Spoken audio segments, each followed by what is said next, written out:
आजकल पेरेंटिंग पे आजकल बड़ी बात होती है ना कि वालिदैन को परवरिश में, तालीम और तरबियत में ये करना चाहिए, इस तरह करना चाहिए, यूँ करना चाहिए, क्योंकि ये भी एक फ़न है तालीम और तरबियत करना।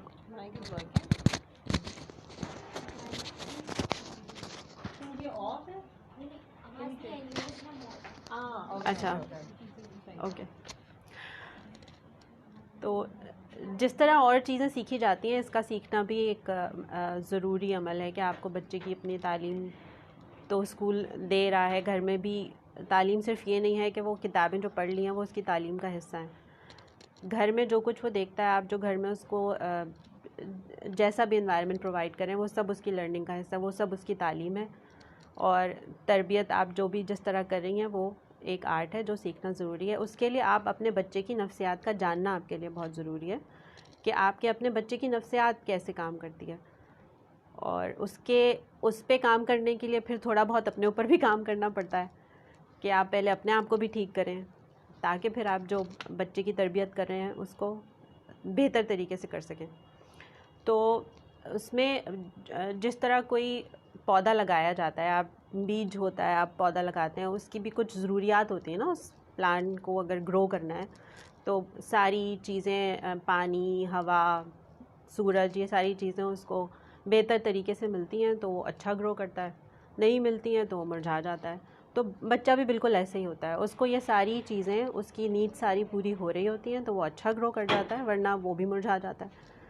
तो बेसिकली नफ्सियात में 4 चीज़ें हैं जो बच्चे की ज़रूरत है। अगर वो उसको पूरी हो जाती है तो वो एक अच्छा बेहतर इंसान बन के सामने आता है, वरना वो जो बचपन में कमी रह जाती है वो फिर अल्लाह ना करे आखिर तक जाती है, अगर उसको एड्रेस ना किया जाए, अगर उस पर बात ना की जाए, अगर उसको ठीक ना किया जाए। तो सबसे पहली जो उसकी ज़रूरत है वो उसकी फ़िज़िकल नीड है। फ़िज़िकल नीड में 3 चीज़ें आती हैं कि आप उसको डाइट कैसी दे रही हैं, आप उसका खाना पीना कैसा है, वो वक्त पर खा रहा है या नहीं खा रहा, वो क्या खा रहा है।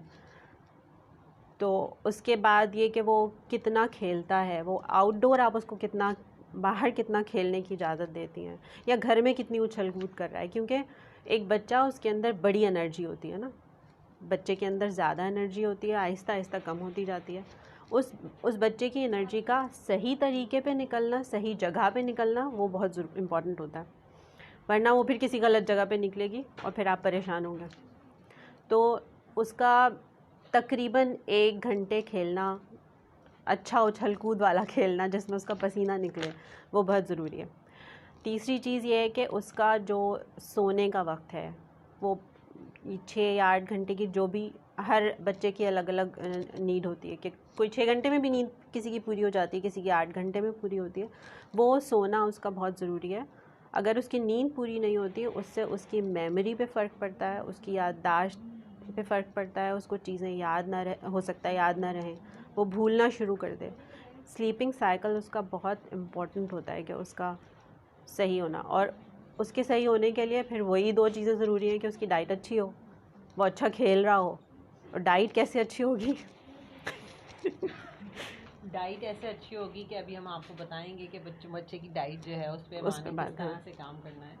बिकॉज हम न्यूट्रिशन जो हम सब सुन रहे होंगे, सुनते हैं आजकल के न्यूट्रिशनिस्ट का इतना ज़्यादा इंपॉर्टेंट रोल हो गया। पहले ज़माने में ऐसा कुछ सुनने को नहीं आता था। हमारी दादी नानियों ने कभी किसी न्यूट्रिशनिस्ट के पास जाने का ना सोचा, ना कभी उन्होंने सुना। लेकिन न्यूट्रिशन की पूरी एक फील्ड है, वो क्यों है कि उसकी बहुत ज़्यादा इंपॉर्टेंस है। अब उसमें ये ज़रूरी नहीं है कि हर आदमी उस कैटेगरी में हो कि वो हर चीज़ अफोर्ड कर सकता है। यहाँ पर हमारे यहाँ बहुत बड़ा इशू है। तो हम इसीलिए जो है वो न्यूट्रिशनिस्ट का काम ये होता है, जो ऑल दो न्यूट्रिशनिस्ट यहाँ पे नहीं है, तो डाइट का एक बहुत इंपॉर्टेंट एलिमेंट उसमें ये कि हम किस तरह से उसको सिंप्लीफाई कर दें कि उसको प्रोटीन, कार्बोहाइड्रेट, आयरन, कैल्शियम, वो सारी चीज़ें जो हैं वो मिलनी कितनी ज़रूरी है उस बच्चे के लिए, और हम किस किस तरह से उस बच्चे को किन गज़ाओं की सूरत में दे सकते हैं। क्योंकि ये जो कैल्शियम है जो हड्डियों के लिए ज़रूरी है, आयरन है जो कि उसके दिमाग और हड्डी दोनों के लिए ज़रूरी है। मैं आपको कुछ टेक्निकल फैक्टर्स बताऊंगी, सदफ अपना कंप्लीट कर ले, कि ये सारी चीज़ें एक दूसरे के साथ बैलेंस करती हैं। इसलिए ये नहीं होता कि हमने सिर्फ प्रोटीन दे दिया और कैल्शियम नहीं दिया तो वो प्रोटीन बेकार हो जाता है। तो ये बड़ी टेक्निकल चीज़ें होती हैं ना, जो समझने की ज़रूरत होती है। तो हम उसको थोड़ा आपको सिंप्लीफाई करके कोशिश करेंगे हाँ, कि बता दें। क्योंकि ज़ाहिर है माँ ही देख रही होती है एक बच्चे का खाना पीना, तो उसके लिए ये सारी चीज़ों का जानना बहुत ज़रूरी है कि वो क्या खिलाए क्या ना खिलाए। I think if you stand over here तो मुझे लगता है कि थोड़ा सा आसान हो जाएगा। चल हाँ, ओके, आवाज़ आ रही है आप सबको? ठीक है। हाँ, वो तो मैं घूम घूम के देखना पड़ा था इसलिए। तो ये एक उसकी फ़िज़िकल नीड है जिस पे हम बात कर रहे थे कि फ़िज़िकली उसको कितना फ़िट होना उसके लिए कितना ज़रूरी है। अच्छा, अब ये दूसरी एक ज़रूरत उसकी एक इमोशनल नीड होती है हर बच्चे की, जो उसकी जो उसकी फीलिंग्स हैं, जो उसकी इमोशंस हैं, उसको आप उस पर कितना काम कर रहे हैं। फ़िज़िकल नीड सबको बता दिया जाता है, लोगों की समझ में भी आ जाता है, और लोग उस पर एज अ माँ क्या बाप भी उस पर काम कर लेता है कि मुझे ये खिलाना है ये पिलाना है। लेकिन हम जब इमोशनल नीड की बात कर रहे हैं कि बच्चे के इमोशंस, उसको प्यार मोहब्बत, और इसकी क्या ज़रूरत है, लेकिन इसकी ज़रूरत है, क्योंकि हम कई दफ़ा इसको सही तरीके से नहीं कर रहे होते। जिस तरह खाना पीना सही तरीके से कभी हम प्रोवाइड नहीं कर रहे होते कोशिश के बावजूद, इसी तरह कभी इमोशनल नीड भी बच्चे की पूरी नहीं हो रही होती। वो इस तरह पूरी नहीं होती कि हम कहते हैं कि हाँ, बच्चे को इस तरह देखते हैं कि ये अच्छा बच्चा है, ये बुरा बच्चा है, क्योंकि इसकी बुरी आदतें हैं इसलिए ये बुरा है, ये अच्छा है इसलिए कि इसके मार्क्स अच्छे आ रहे हैं, तो उसकी गलतियाँ भी उसको कवर कर देती हैं। बच्चा कोई भी अच्छा या बुरा नहीं होता है, बच्चे सारे अच्छे होते हैं। आपका ये कहना कि फ़लाने बच्चे से बात मत करो क्योंकि वो पढ़ता अच्छा नहीं है, उस बच्चे के साथ रहो क्योंकि वो क्लास में फ़र्स्ट आता है, ये चीज़ें उसके दिमाग में जब आती हैं ना, तो फिर वो कंपैरिजन शुरू कर देता है, अच्छा ये अच्छा है, अच्छा ये बुरा है। देखिए, बच्चे सारे अच्छे होते हैं, अगर किसी बच्चे के अंदर बुरी आदतें हैं तो उसको भी तो किसी अच्छी आदतों वाले बच्चे की ज़रूरत है ना, उसको भी तो ज़रूरत है कि उसको कोई बताए, उसको भी एक रोल मॉडल उसको भी नज़र आए कि अच्छा मुझे ऐसे करना है। तो बच्चे को प्यार करें, पर उस पर कंडीशन मत लगाएं कि अच्छा तुम ये करोगे ना तो मैं तुम्हें गले लगाऊंगी, अगर तुम ये नहीं करोगे तो मैं तुमको प्यार नहीं करूँगी। माँ जो है ना का ये कहना उस बच्चे के नफ्सियात पे बड़ा गलत इम्पैक्ट डालता है। फिर उसको ये लगता है कि अच्छा अगर मैं ये करूँगा तो ही मेरी अहमियत होगी, और अगर मैंने ये नहीं किया तो मुझसे तो कोई मोहब्बत ही नहीं करेगा। तो वो अपनी ओनरशिप खो देता है ना। बच्चे को इसलिए मोहब्बत करें, इसलिए प्यार करें, उसको बताएं कि तुम जो हो वो मेरे लिए इम्पोर्टेंट है, तुम क्या कर रहे हो वो भी मैटर करता है, बट वो बाद में करता है, ताकि वो अपने आप को भी ओन करे कि हाँ मैं भी कुछ हूँ। सिर्फ मेरा ग्रेड लाना, सिर्फ मेरे मार्क्स अच्छे हो जाना यही इम्पोर्टेंट नहीं है, और भी चीज़ें इम्पोर्टेंट हैं मेरे लिए, मेरे माँ बाप के लिए, क्योंकि वो मुझे चाहते हैं, वो मुझे प्यार करते हैं। जिस तरह अल्लाह ताला प्यार करता है अपने बंदों को, वो तो नहीं कहता कि तुमने गुनाह किया तो बस ठीक है जाओ, वो भी माफ़ कर देता है। इसी तरह बच्चों को माफ़ करना सीखें, बच्चों के साथ बात करें, और जब आप हर बात पे उसको टोकना शुरू कर देते हैं ना कि ये गलत है और ये सही है, तो फिर वो गलत बातों के बारे में ना आपसे बात नहीं करेगा। ऐसा नहीं है कि वो गलत नहीं करेगा, जिससे उसको मिलना है, जो उसके दोस्त हैं उससे तो मिलना है, वो उसका कोई रास्ता निकाल लेगा बच्चा, बस ये है कि वो आपको नहीं बताएगा। तो बेहतर ये है कि आपको पता होना चाहिए, आपको तरबियत करनी है, आपको पता होना चाहिए कि वो किससे मिल रहा है, किससे बात कर रहा है। उसको कभी रोके मत, उसको एडवाइस करें, उसको समझाएं, उसको इतना उसको कॉन्फिडेंस दें कि वो फिर खुद खड़े होकर बता सके ना आपको कि हाँ ये मुझसे गलती हो गई अम्मा, इसको किस तरह मैं ठीक करूं। उससे रोज़ाना पूछें कि आज तुम किस बात पर खुश हो। तो खुशी की बात तो बच्चा खुशी खुशी बताता है ना, आज मैंने ये काम किया, आज मैंने ये किया, मैं इस बात पे बड़ा खुश हूँ। तो फिर एक टाइम आएगा जब उससे कोई गलत काम भी होगा तो भी वो आपको बताएगा कि अम्मा मुझसे ये गलत काम भी हो गया है, तो अब मैं क्या करूँ। तो जब तक आप उससे हर बात के बारे में बात नहीं करेंगे, वो अपने इमोशनल नीड्स उसकी पूरी नहीं होंगी, और जब वो पूरी नहीं होंगी तो वो उसके साथ कब्र तक जाती हैं। फिर मतलब वो फिर नीड उसकी कभी भी पूरी नहीं होती, जो उसके माँ बाप पूरी नहीं कर पाते। उसको वक्तन फ़वक्तन ये एहसास दिलाना कि तुम मेरे लिए इम्पोर्टेंट हो, मुझे तुमसे बहुत मोहब्बत है, अब अगर वो कोई ड्राइंग करके बच्चा आपके सामने लेकर आता है और आप उसको मोटिवेट करना चाहते हैं, आप उसको प्रेज़ करना चाहते हैं, उसकी तारीफ़ करना चाहते हैं, तो आप उसको ये बोलेंगे कि तुम ड्राइंग में बहुत अच्छे हो। ये नहीं कहेंगे कि ये ड्राइंग बहुत अच्छी है। आप उसकी तारीफ़ करें कि तुमने ये अच्छा काम किया ना, ये मत कहें कि ये अच्छा है। तो ये कुछ तरीके होते हैं बोलने के, बात करने के, उसको बताने के। एक्सप्रेसिव होना बड़ा ज़रूरी होता है बच्चे के सामने, मेरा ख़्याल है हर किसी के सामने ज़रूरी होता है कि आपको आप जो फ़ील कर रहे हैं वो उसको बताएं कि हाँ मुझे ऐसा लग रहा है कि तुम गलत कर रहे हो, ताकि बच्चा भी फिर एक्सप्रेसिव हो ना, वो भी बताए, वो भी सीखे कि हाँ अपनी फीलिंग्स के बारे में किस तरह बात की जाती है, जो हमारी सोसाइटी में लगता है मतलब बहुत मुश्किल से लोग इस बारे में बात करते हैं। अब बच्चा क्या कहता है कि अब अगर कोई घर पे आया और अब उस पेरेंट बता रहे हैं कि आपको बड़ी तमीज़ से बात करना है, हमारे घर में गेस्ट आने वाले हैं, ख़बरदार जो तुम नंगे पैर चलते हुए नज़र आए, या तुमने चादर ख़राब की, या तुम इस सोफ़े पे नहीं बैठोगे, इस तरह की बातें आप उसको बता रहे हैं। अब वो पहले ही कॉन्शियस हो गया ना, ये पता नहीं कौन आ रहा है, उसके सामने मुझे क्या बात करनी है। तो जब वो बात करेगा ना, तो वो वही बात करेगा जो सामने वाले को अच्छी लगेगी। वो समझ जाता है कि मुझे क्या कहना है, वो समझ जाएगा कि इनके सामने मुझे ये बात नहीं करनी, इनके सामने मुझे ये बात करनी है। इससे भी गलत इम्पैक्ट पड़ता है उसके जहन पर। उसको सिखाएं कि तुमने वो कहना है जो तुम्हें सही लग रहा है, जो तुम उस वक्त फील कर रहे हो, जो तुमको उस वक्त लग रहा है, तुम वो बताओ, ताकि आप उसको करेक्ट कर सकें ना वहीं पर ही। जब वो खुद ही वो कहता है मतलब मैंने ऐसे भी बच्चे देखे कि अब वो बात कर रहे हैं, मैंने कहा मुझे खुद फील हो रहा है कि वो ऐसा फील नहीं कर रहा जैसा वो बोल रहा है। वो बोल तो रहा है कि हाँ वो टीचर बहुत अच्छा पढ़ाती हैं और वो बड़ी मेहनत से पढ़ाती हैं, लेकिन अंदर वो फील कर रहा है कि यार कितनी बेकार टीचर है, मतलब इनको तो पढ़ाना भी नहीं आता, इतना डांटती है क्लास में। लेकिन वो बोल नहीं पा रहा, इसलिए कि उसको लगता है कि मैंने अगर ये बात बोली तो अम्मा को बुरा लगेगा और पड़ेगी डांट सही वाली। तो इसकी प्रैक्टिस करनी चाहिए, इसकी प्रैक्टिस इस तरह करनी चाहिए कि उससे बात करनी चाहिए, उसकी इमोशनल नीड्स का पूरा होना बहुत ज़रूरी है। आप में से कितने लोग हैं जो रोज़ाना 1-8 घंटा निकाल के अपने बच्चे के साथ बातें करते हैं, ये वाली मतलब एक क्वालिटी टाइम जो होता है। बिल्कुल बहुत, और फ़र्क भी नज़र आता होगा इससे, बिल्कुल नज़र आता होगा फ़र्क। खासकर रात के टाइम पे सोने का टाइम होता है, जो डे का होता है पूरी शेड्यूल का, कुछ क्या किया क्या नहीं, मतलब डेली की रूटीन है। बिल्कुल ये होनी चाहिए ना भी हो तो मतलब कि हाँ मतलब किसी वक्त भी आप चलते फिरते भी ये काम कर सकते हैं।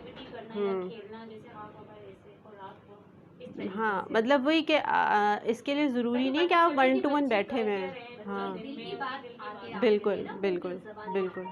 तो ये बहुत ज़रूरी है कि उसके दिल की बात आपको पता हो कि वो क्या सोच रहा है, क्या या और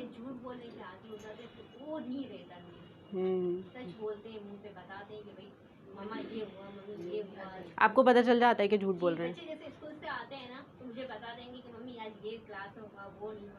उसके चेहरे से जो इंस्ट्रक्शन आता है ना चेहरे के ऊपर, वो पता चल जाता है कि यार ये बच्चा तो कुछ गड़बड़ है यहाँ पर। मुंह पे लाते हैं तो बताते हैं हाँ मम्मी ये नहीं, ये बात। हाँ सही, फिर वो क्या हंसी मजाक में बात हो जाती है। बच्चे को पड़ता है बिल्कुल हाँ, तो उसको एग्जाम्पल से समझाएंगे ना तो उसको ज़्यादा अच्छा समझ आएगा। कभी कभी उसके लिए झूठ भी बोलना पड़ता है, अपनी ही एग्जाम्पल देके कि मेरे साथ ऐसा हुआ था। लेकिन समझाने के लिए ये वाले तरीके बड़े कारआमद साबित होते हैं, बजाय इसके कि आप बिठा के डंडा लेके उसको समझाएं कि नहीं ये तुमने गलत किया, इसको इस तरह नहीं करना था। वो बच्चा जिद्दी बन जाए। नहीं, उसको वो फिर आइंदा बताएगा ही नहीं ना। तो एक ये वाली आपकी चीज़ होती है। एक उसकी सोशल नीड होती है कि वो सोशल नीड का भी पूरा होना बहुत ज़रूरी होता है, क्योंकि वो लोगों के साथ मिलना, उनके साथ बैठना उठना, चाहे वो उसके दोस्त हों, चाहे वो उस्ताद हों, चाहे वो उनके घर के लोग हों, चाहे वो और घर के बाहर रिश्तेदार हों, उन सब से बात करने की उसको सलाहियत उसके अंदर होनी चाहिए कि किससे किस तरह किस वक्त बात करनी है, किस तरह किसको कितनी रिस्पेक्ट देनी है। दोस्तों के साथ हूँ तो मैं क्या कर सकता हूँ, बड़ों के साथ बैठा हूँ तो मुझे किस तरह बिहेव करना है। ये सारी चीज़ें ज़रूरी नहीं है कि बैठकर उसको सिखाई जाएं। इसमें बस एक चीज़ इम्पॉर्टेंट है कि कभी भी उस बच्चे पे शक मत किया करें कि ये तुमने गलत बात की है और तुम्हें ये नहीं करना था, तुम्हें इस तरह करना था। आप उसको डाउट में डाल रहे हैं कि यार पता नहीं, मतलब मैं तो अपने हिसाब से सही कह रहा था, पता नहीं अम्मा को क्यों गलत लग रहा है। बजाय इसके कि उसको डाउट करें, उसको एडवाइस करें, उसको समझाएं कि इसको इस तरह नहीं, इस तरह करना था। इसमें एक और चीज़ ये आती है कि हम अक्सर जो है ना घर में अगर जॉइंट फैमिली सिस्टम है, ज़्यादातर लोगों क्या होता है, अब फॉर एग्ज़ाम्पल अगर माँ के और सास के दरमियान कुछ चीज़ें यूजुअली चल रही होती हैं, या घर में कोई और रिश्तेदार है जिसके साथ चल रही हैं, आप उसमें बच्चे को इन्वॉल्व कर लेते हैं। कभी कभी फुप्पो क्या कह रही थी, तुम कमरे में गए थे तो दादी ने क्या कहा, चच्ची ने ये तो नहीं कहा था, उन्होंने मेरे बारे में तो कोई बात नहीं की थी। बच्चा डाउटफुल हो जाता है ना, ये कैसी बात हुई, अगर वो कह भी नहीं थी तो क्या हुआ। तो इस तरह के डाउट्स उसके दिमाग में मत डाला करें, वो उन रिलेशंस को समझ नहीं पाएगा, फिर वो उन रिलेशंस में ही डाउट करेगा कि शायद ये रिश्ते ही ऐसे होते हैं। हालांकि बात ये नहीं होती, कभी आपने तो ऐਵੇਂ ही पूछ लिया हाँ मुखा में, आपके दिमाग में कोई बात आई, आपने पूछ लिया, ज़रूरी थोड़ी है कि वो रिलेशनशिप में कोई मसला ही चल रहा हो। और अगर मसला चल भी रहा है तो उसमें बच्चों को इन्वॉल्व ना किया करें, या बच्चों के सामने एटलीस्ट बात मत किया करें इन सब चीज़ों के बारे में, क्योंकि उसकी अभी ज़िंदगी पड़ी है, उसने तो अभी देखना है। बेहतर ये है कि वो ख़ुद एक्सप्लोर करें इन चीज़ों को, बजाय इसके कि आप रिश्तों के बारे में उसको डाउट में डाल दें कि ऐसे लोग ऐसे नहीं होते, क्योंकि बच्चे का जहन बड़ा जो है ना कच्चा होता है, और जो उसकी मेमोरी उस वक्त की होती है ना, वो फिर सारी ज़िंदगी चलती है। वो थैंक यू। तो इन चीज़ों का ख्याल रखना बहुत ज़रूरी है। आजकल सोशल इंटरेक्शन में उनके दोस्त, मीडिया पे इतने सारे लोग होते हैं, कभी कभी किसी को नहीं भी देखा बच्चा उससे बात कर रहा है, बहुत सारे लोगों को फैंटेसाइज करना शुरू कर देते हैं कि ये ऐसा होना चाहिए, ये हीरो बड़ा ज़बरदस्त है, ऐसा होना चाहिए। तो इन सारी चीज़ों पे बात किया करें, इन सारी चीज़ों को कंसिडर किया करें कि ये इम्पॉर्टेंट है, इस पे बात करना ज़रूरी है। इसको ऐसे ही मत छोड़ दें कि कोई बच्चा अगर किसी को पसंद कर रहा है, किसी एक हीरो को या किसी पर्सनैलिटी को पसंद कर रहा है, तो ऐसा ना हो कि वो बिल्कुल उसकी कॉपी करना शुरू कर दे, वो बिल्कुल वैसा ही बनना शुरू कर दे। उसके अपने अंदर हर बच्चे को अल्लाह ताला ने सलाहियत दे के भेजा, उसको उसके अंदर मोटिवेशन बिल्ट इन होती है, उसको अल्लाह ताला दे के भेजते हैं। वो कभी कभी सोसाइटी, कभी कभी घर का माहौल कभी उसको दबा देता है, कभी उभार देता है। आपका काम है उसको उभारना, आपका काम उसको दबाना नहीं है। एक माँ का बड़ा रोल होता है किसी भी बच्चे को परवान चढ़ाने में। वो अपने रोल को समझें, उसके लिए आपका अपना सेटिस्फाई होना बहुत ज़रूरी है, आप लोगों को अपने ऊपर काम करना बहुत ज़रूरी है, आपकी भी इमोशनल नीड पूरी होनी ज़रूरी है, तो ही आप बच्चे के लिए कर सकेंगे। तो अपने आप को भी इग्नोर मत करें ये सोच कर के बस बच्चे के लिए ज़िंदा हूँ मैं, अपने आप के ऊपर भी काम किया करें। फिर होती है उसकी एक इंटेलेक्चुअल नीड होती है। हमारे यहाँ एक और चीज़ बड़ी तेज़ी से रुझान आ गया है कि आपको बच्चे को अंग्रेज़ी में ही बात करना है। स्कूल में अक्सर जगहों पे फ़ाइन लग जाते हैं, तुमने उर्दू बोली उस पर फ़ाइन लगा दिया। फिर उर्दू उसकी, किसी भी बच्चे को अगर उसकी किसी बात की गहराई में जाना है तो उसकी जो पहली ज़बान जो उसने सीखी है, चाहे वो उर्दू हो, चाहे वो अंग्रेज़ी हो, चाहे पंजाबी हो, चाहे सिंधी हो, जो उसकी पहली ज़बान है उसमें बात करना, उसमें समझाना और उसमें समझना ज़्यादा आसान होता है।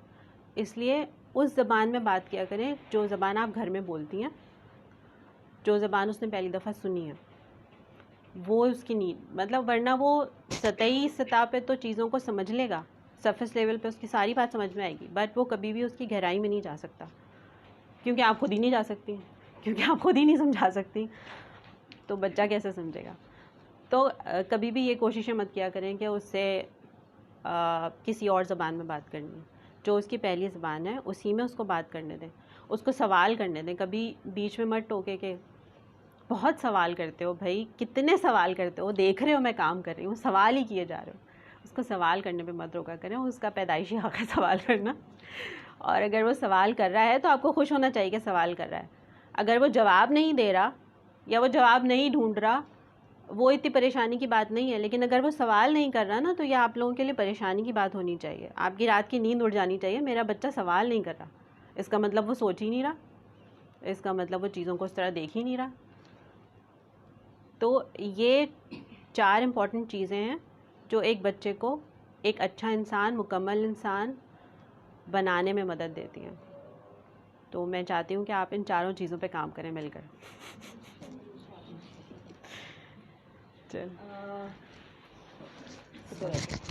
ये ले लो। I don't think so I'll be needing it. It is for the ones who are ठीक है। मेरा इंट्रोडक्शन तो करा दिया उन्होंने पहले ही, डॉक्टर ज़ुबैदा काजी। हम यहाँ पर आए हैं, वैसे तो मैं बाय प्रोफेशन एक रेडियोलॉजिस्ट हूँ, बट हमने अपनी ऑर्गेनाइजेशन बनाई है पिंक पाकिस्तान ट्रस्ट के नाम से, और ऑर्गेनाइजेशन जो है वो मोस्टली काम कर रही है ख़वातीन के ऊपर। हमने शुरू किया ख़वातीन की सेहत से, जिसमें ब्रेस्ट कैंसर पे बहुत ज़्यादा हमारा एम्फेसिस रहा, बट साथ साथ जो है उस पर हमने ख़वातीन की कि बाकी मसाइल, चाहे वो उनके सेहत के और मसाइल हों या इस तरह के कि बच्चों की परवरिश कैसे करनी है, और अपने बारे में कि आपके अंदर जो कमी बेशी रह जाती है उसको किस तरह से डील करना है। चाइल्ड मतलब स्पेशली लड़कियों के, कि वो स्कूल जा कर के अपनी तालीम को कंप्लीट करने की कोशिश करें, क्योंकि हमारे मुल्क की बेशतर आबादी में 5वीं जमात से ज़्यादा लड़कियों को तालीम देने का रुझान नहीं है। तो फिर उनकी जल्दी शादियाँ हो जाती हैं और फिर वो बहुत सारे मसाइल का शिकार होते हैं। तो हम उन सब चीज़ों के ऊपर काम कर रहे हैं इस वक्त, और यहाँ पर आज इसमें हमें बुलाया गया कि आप लोगों के माशाल्लाह से काफ़ी सेशंस हुए हैं पेरेंट्स के यहाँ पर।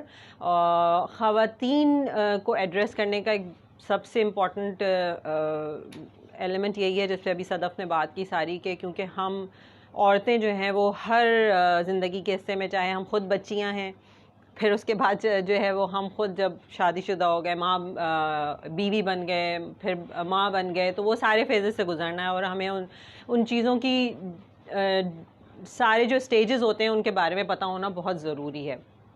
मैं जानना चाहूँगी कि आज आप सारी ख़वातीन यहाँ पे मौजूद हैं, तो आप लोगों के जहन में क्या वजह रही कि आपको यहाँ आना चाहिए और इस सेशन को अटेंड करना चाहिए?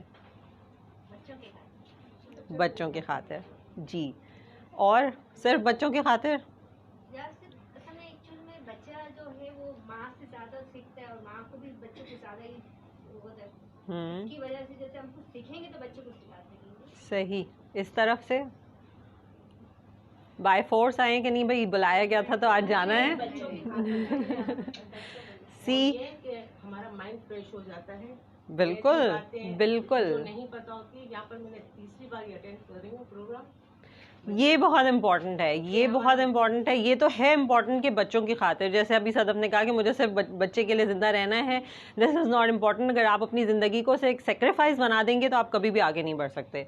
तो ये जो मज़लूमियत है ना, हमें अपने अंदर से निकालनी होगी कि हमें बच्चों के लिए ज़िंदा रहना है। ठीक है, ऑब्वियसली बहुत इंपॉर्टेंट एलिमेंट है, और बच्चे हमारी बहुत बड़ी जिम्मेदारी हैं, सिर्फ इसलिए नहीं कि वो हमारी औलाद हैं, इसलिए भी कि हम उनको आगे अपनी कौम को दे रहे हैं, वो पूरी तरक्की के लिए आगे बढ़ेंगे।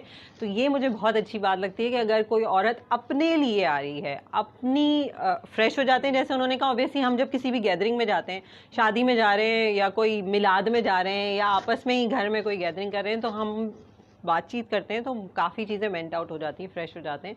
तो अपने लिए खुद की लर्निंग बहुत इंपॉर्टेंट है, क्योंकि जब मुझे लगता है कि जैसे हम भी पले बड़े जिस तरह से एक जॉइंट फैमिली सिस्टम में हर एक को बहुत वैसा माहौल नहीं मिलता ना बना बनाया, कि माँ भी बड़ी पढ़ी लिखी है और बाप भी बड़ा पढ़ा लिखा है और हर चीज़ सही चल रही है। तो हर तरह का माहौल हर एक के पास मौजूद है, और उसमें किस तरह से आपने परवान चढ़ना है, किस तरह से अपने बच्चे को परवान चढ़ाना है, ये जानना माँ के लिए बड़ा इंपॉर्टेंट है। तो मैं भी ये जो हम काम कर रहे हैं सारा, तो उसमें हमने देखा कि वो बच्ची जिसकी तालीम पूरी नहीं हुई, फिर उसकी जल्दी शादी हो गई और वो जल्दी माँ भी बन गई, मतलब इतनी तेज़ी से उसके अंदर चेंजेस आ रही हैं कि वो इतनी जल्दी से बीवी बन गई, इतनी जल्दी से माँ बन गई, उसको ससुराल को भी देखना है, उसको तमाम चीज़ों को समझना है, जबकि वो खुद उस स्टेज पे है जहाँ वो अपने आप को समझ नहीं पा रही पूरी। तो वो इन तमाम चीज़ों को कैसे समझेगी, और फिर उस बच्चे को की तरबियत किस तरह करेगी, परवरिश किस तरह करेगी, मुश्किल काम है ना, लेकिन हम सोसाइटी इस बारे में इतना नहीं सोचती है। हम खुद भी इतने उलझे हुए होते हैं अपनी ज़िंदगी के बाकी चीज़ों में, जिसका तस्करा भी किया गया कि वो जो बाकी रिलेशन है उसमें इतने उलझ जाते हैं कि बाकी बच्चों की परवरिश जो है ना, एक पूरा एक सब्जेक्ट है मेरे ख्याल से, जिसके ऊपर माँ, जब एक औरत माँ बनने वाली होती है तो उसको वेस्टर्न वर्ल्ड में ट्रेनिंग दी जाती है कि अब वो एक ऐसे फेज़ में जा रही है जहाँ उसको ट्रेनिंग की ज़रूरत है कि अब उसने क्या क्या करना है उस बच्चे के लिए भी और अपने लिए भी जो आगे ज़िंदगी में आने वाला है। उसमें बहुत इंपॉर्टेंट हिस्सा उन तमाम लोगों का होता है जो आपके साथ रह रहे होते हैं, स्पेशली उस हस्बैंड का होता है जो आपके साथ मौजूद है। उनकी ट्रेनिंग भी बहुत इंपॉर्टेंट होती है। लेकिन इंशाल्लाह हम देखेंगे कि मे बी आइंदा आने वाले वक्त में हम दोनों पेरेंट्स की एक साथ जो है वो सेशन करें, क्योंकि वो एक बहुत इंपॉर्टेंट एलिमेंट है कि औरत को सपोर्ट कहाँ से मिलेगी। हम तो यहाँ बैठे हैं कि हम अपने बच्चे के लिए, अपने बच्चे के लिए, अपने बच्चे के लिए, बट आपके लिए कौन है उधर ना? तो आपका जो बेटर हाफ है उसको आपके लिए उधर होना बहुत ज़्यादा ज़रूरी है। साइकोलॉजिकल इश्यूज़ पे हमने बात की जो कि बहुत इंपॉर्टेंट है, क्योंकि देखें जब बच्चा पेट में होता है ना, वहीं से उसके जो जहन दिमाग के जो कनेक्शंस होते हैं, जिसको न्यूरोनल कनेक्शंस कहते हैं, वो बनने शुरू हो जाते हैं, यानी उसकी सोच का अमल शुरू हो जाता है। अल्लाह ताला ने एक ऐसा निज़ाम रखा है और वो इतना कॉम्प्लिकेटेड अमल है जिससे गुजर के जब वो दुनिया में आता है, और जो शुरू के बच्चे के 3 साल होते हैं, 3 से 5 साल कहते हैं, वो वाला स्टेज होता है। उस वक्त आप उस कागज़ पे जो भी लिख देंगे वो अज़ल तक लिखा रहेगा, ठीक है। उस वक्त हम छोड़ देते हैं बच्चे को, अभी तो छोटा है, अभी जो भी कर रहा है कुछ भी सिखा रहा है। इवन जो पॉटी ट्रेनिंग कहते हैं जिसको, ठीक है, कि बच्चे को किस तरह सिखाना है कि अब वो पैम्पर से निकल करके उसने वॉशरूम का इस्तेमाल किस तरह करना है, उसने ये कितना इंपॉर्टेंट, इस पर किताबों की किताबें लिखी हुई हैं कि उस वाले फेज़ को आपने किस तरह डील करना है। उसमें एक साइकोलॉजिकल इशू पूरा चल रहा होता है बच्चे के साथ। वो रात में अगर बिस्तर पे पेशाब कर रहा है तो वो बिला वजह नहीं है, उसके पीछे एक पूरा जो है वो सिलसिला होता है जिसको हम डांट के मार के कि तुमने क्यों किया, तुमने क्यों किया, तुम क्यों। वो आपने कभी देखा, आप गुजरे होंगे आप में से कुछ ना कुछ लोग तो, कि रात में बच्चा बेड वेटिंग करता है, लेकिन हम क्या करते हैं, क्योंकि सुबह में बिस्तर उसका साफ़ करना पड़ रहा है, हमें बहुत सारे काम है, उसको डांट के डपट के भी कल नहीं करोगे, लेकिन वो रुकता है, नहीं रुकता।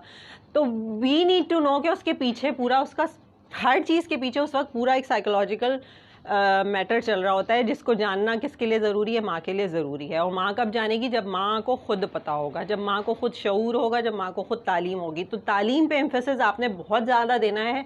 हम तो गुजर चुके हैं, हमें जो पढ़ना था लिखना था, लेकिन हमें अब अपने आने वाली नस्ल, अपने आने वाले बच्चे के लिए कि किसी भी तरह से उसको ये वाली एजुकेशन तो, कि वो जो स्कूल जा रहा है साथ साथ मिल रही है, लेकिन वो वाली तालीम जो कि बाकी उसको दुनिया में किस तरह से उसको फेस करना है, लोगों को, उसको किस तरह से अपने अंदर की वो तमाम बिल्ट इन चीज़ें जो उसके अंदर सलाहियतें मौजूद हैं, उसको हमने कैसे आगे लाना है। जो हमने बचपन से सुना हुआ है कि खेलोगे कूदोगे बनोगे ख़राब, ये ट्रू नहीं है। For me it's not true कि अगर बच्चे के अंदर वो सलाहियत है कि वो अगर कोई बच्चा खेल में अच्छा है तो मे बी कि वो उसका फ्यूचर खेल में अच्छा बन सकता है। तो इट्स नॉट लाइक दैट कि हम उसको बिल्कुल उस चीज़ के लिए डांट के, उसको मार के कि नहीं तुम हर वक्त खेलते रहते हो, तुम क्रिकेट आजकल मैंने देखा लड़कों में बहुत है, और अब लड़कियों के अंदर जो है बड़ा रुझान आ रहा है कि वो फिज़िकल एक्टिविटी की तरफ बहुत ज़्यादा जा रही हैं, और हमें चाहिए कि हम उसको प्रमोट करें, क्योंकि वो उसकी मेंटल हेल्थ के लिए बहुत अच्छा है।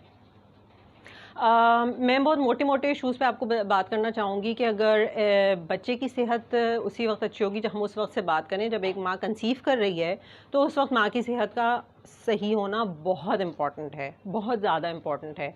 अब उस वक्त उसकी सेहत यानी फ़िज़िकल हेल्थ तो उसकी अच्छी हो, ऑब्वियसली कि वो तमाम चीज़ें जो बच्चा जब की रिक्वायरमेंट है जो कि वो माँ से ले रहा है, यानी उसके अंदर की जो भी न्यूट्रिशन है, जितनी जो चीज़ें आप खा रही हैं वो आपके खून में शामिल हो रही है और वही बच्चे को मिल रही है, तो आप बेहतर ग़ज़ा लें, वो सारी चीज़ें ठीक हैं। उसके लिए आप एक लड़की को पहले से प्रिपेयर होना चाहिए, यानी उसकी शादी हो गई, अब उसको पता है कि वो कंसीव करने वाली है, तो उसको पहले से अपनी सेहत के ऊपर, बाहर की कंट्रीज़ में आपको पता है कि क्या होता है कि वहाँ पे तो पूरा प्लान करके लोग कंसेप्शन करते हैं, तो उनको 6 महीने पहले से सप्लीमेंट्स देना शुरू कर दिए जाते हैं कि अब आप कैल्शियम भी लें, आयरन भी लें, वाइटामिन भी लें, ताकि जब आप उस स्टेज पे पहुँचें जब आपने बच्चा कंसीव कर लिया तो आप हेल्दी हों, ताकि आपका बच्चा हेल्दी हो।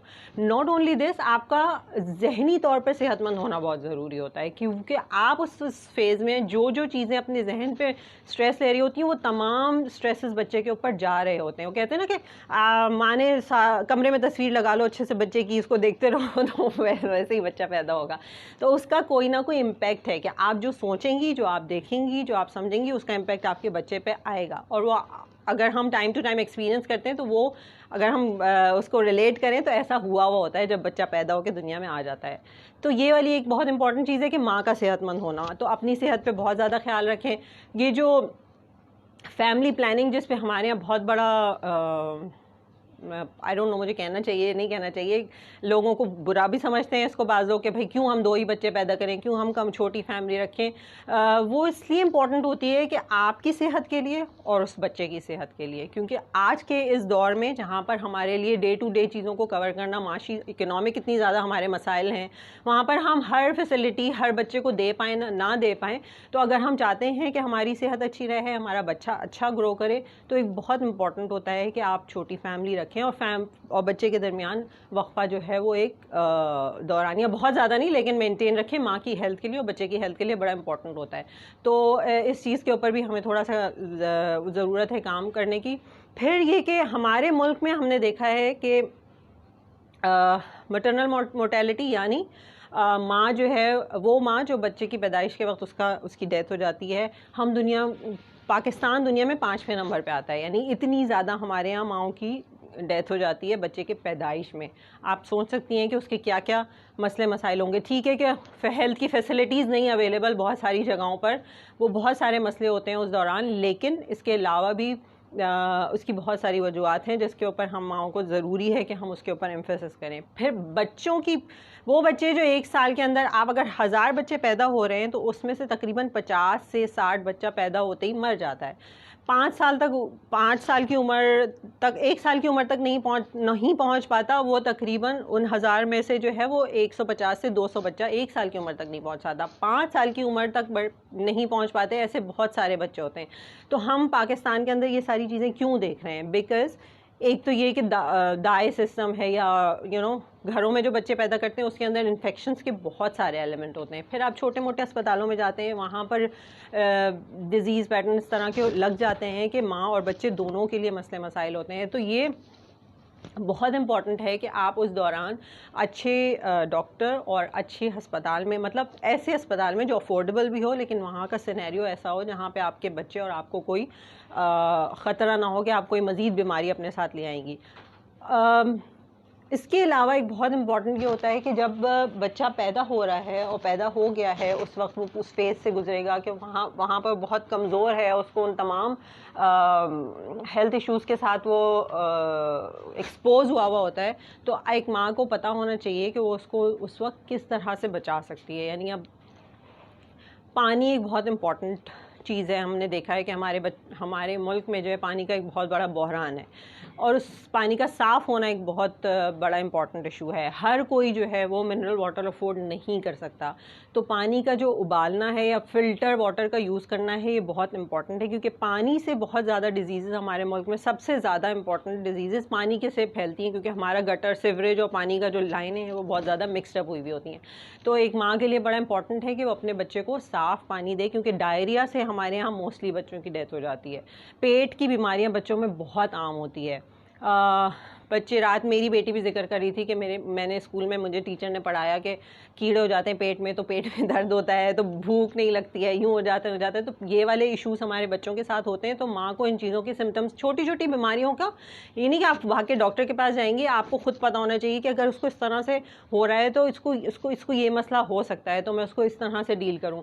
इग्नोर नहीं करना, वही वाली बात जो भी सदफ ने की कि आपका बच्चा अगर आपसे कोई भी सवाल कर रहा है, किसी भी मसले पर बात कर रहा है, आप ऑब्वियसली मैं खुद एक फ़ीमेल एक सिनेरियो में रह रही हूँ, तो मुझे पता है हम सब कितने मुश्किल में गुजर होते हैं कि किचन में कभी किस वक्त होते हैं, किसी और मूड में हैं, कभी किसी से लड़ाई हुई है या कुछ और सोच रहे हैं, 10,000 चीज़ें दिमाग में चल रही हैं। लेकिन अगर उस दौरान बच्चा आपसे कुछ डिमांड कर रहा है तो आपको अपने आप को काम डाउन करना होगा, आपको उसको जवाब देना होगा, आपको उसको सेटिस्फाइड करना होगा।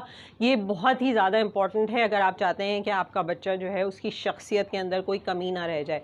देखिए, तालीम जो है ना वो बहुत इंपॉर्टेंट होती है। वो वाली तालीम के बच्चे को स्कूल भेज दिया हमने, उसमें किंडरगार्टन से लेकर के मैट्रिक कर लिया, ओ लेवल कर लिया, उसके ग्रेड्स बहुत अच्छे आएंगे, इन सारी चीज़ों पे हम सब माएँ जो है इंक्लूडिंग मी बहुत ज़्यादा हमारा रेस लगी हुई होती है कि वो फर्स्ट आ गया, वो सेकंड आ गया, वो थर्ड आ गया, हम इसी पे लगे हुए होते हैं ना मोस्टली। आप लोग अग्री करेंगे मेरे ख्याल से इस बात पे।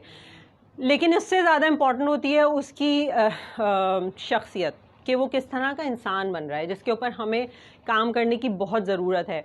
क्योंकि ये वाली रेस में तो आगे निकल जाएगा, लेकिन हम बाद में देखते हैं जो हम सोशल इश्यूज़ अपनी फैमिलीज़ में आजकल देख रहे हैं बहुत ज़्यादा, डिवोर्स रेट का बढ़ जाना, आपस में इनकम्पैटिबिलिटी नहीं रही, लड़ाई झगड़े, आप देख रहे हैं हैरेसमेंट के केसेस कितने ज़्यादा सुनने को हम लोगों को मिलते हैं।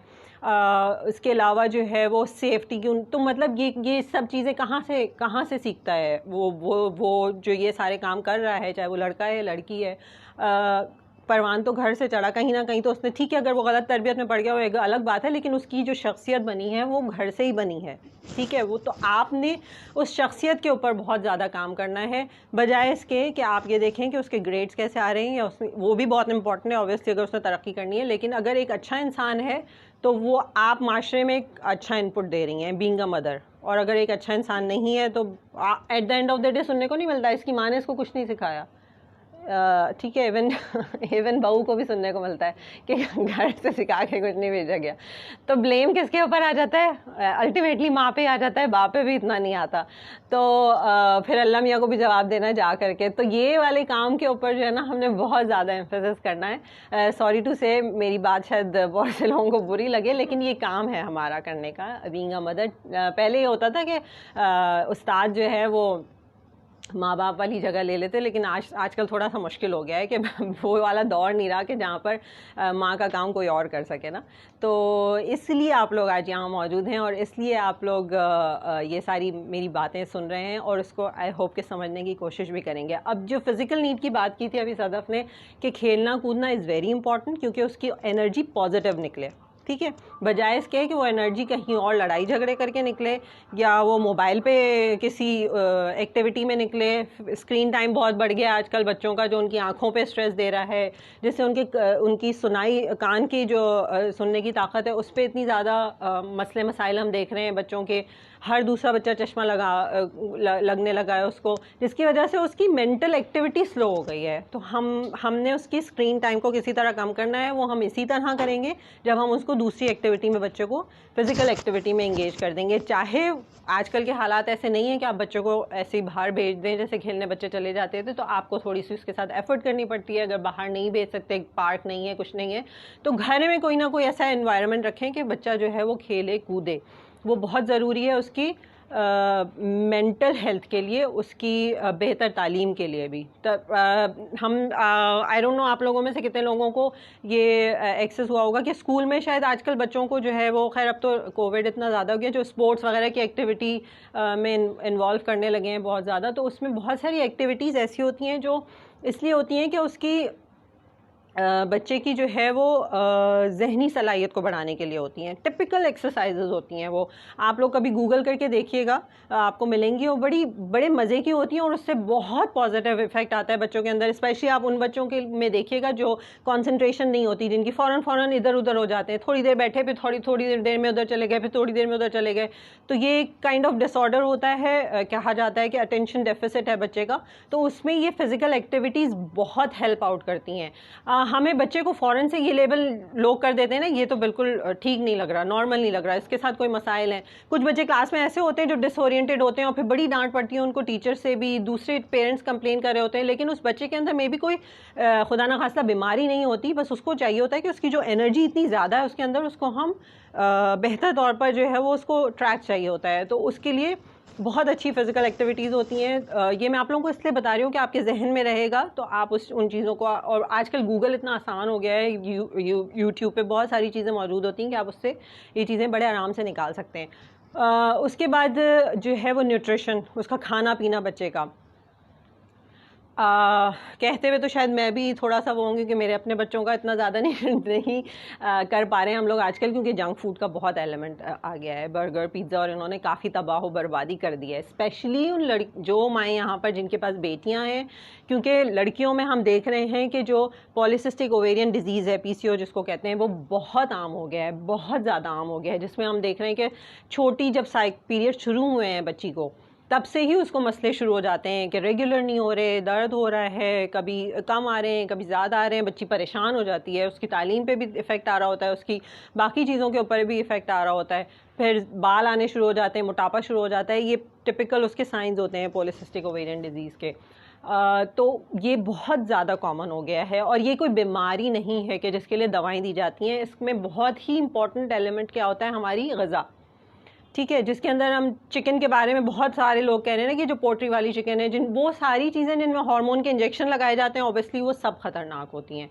तो थोड़ी सी इस पर हम बीइंग अ मदर मेहनत करनी पड़ जाती है ऑब्वियसली, कि आप जो है वो हर चीज़ आपको घर में बनानी पड़ेगी। आपको जैसे मेरी अम्मा को मैंने देखा है कि वो क्या करती हैं कि वो छोटी जो मुर्गी होती है वो लाती हैं, फिर वो उसको महीना भर 2 महीना रखती हैं, वो पूरी जब क्या कहते हैं उसको, फार्मी मुर्गी बन जाती है, तब वो खिलाती हैं अपने ताकि उसके अंदर जो इंजेक्शंस लगे हैं, ठीक है। तो ये थोड़ी सी मेहनत है जो हमें बीइंग अ मदर अपने बच्चों के ऊपर करनी पड़ेगी। मुझे पता है बहुत मुश्किल काम होता है, मुझे बहुत मुश्किल लगता है कि पैकेट फूड का बनाना बड़ा ही आसान सा काम है।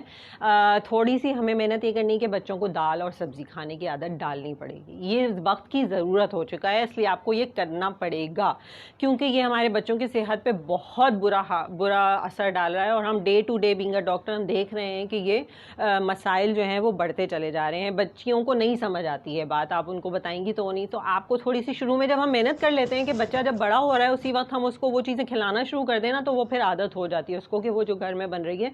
रेड मीट हफ्ते में 1 दफ़ा ज़रूर खिलाएं बच्चे को, मछली हफ्ते में 1 दफ़ा ज़रूर खिलाएं बच्चे को।